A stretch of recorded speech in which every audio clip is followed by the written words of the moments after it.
काय दादा लय निवंत बसले आज. तुमच्या मनासारखं झालं आता. तुमचं स्वप्न पूर्ण झालं आता. नाही ऋषी, स्वप्न माझं नाही, माझ्या वडिलांचं पूर्ण झालं.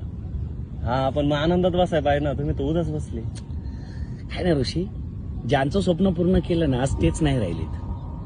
असं कसं काय म्हणतो दादा? ते बघतेत की वरून. आणि बापाच्या आशीर्वादाशिवाय थोडी कोणी मोठं होते. खरंय, बापाच्या आशीर्वादाशिवाय कोणीच मोठं होत नाही. म्हणून ते म्हणतात ना, बापाला आभाळ का म्हणतात, हे बाप गेल्यावरतीच कळतं. किती जरी लावलं तू आभाळाला हात, चिंता तुझी मुक्कामाला त्याच्या काळजात. वाच त्याच्या डोळ्यातली कधी कासावीशी, तुझ्या पायी बनवी हाय त्याची खुशी र, हाय त्याची खुशी.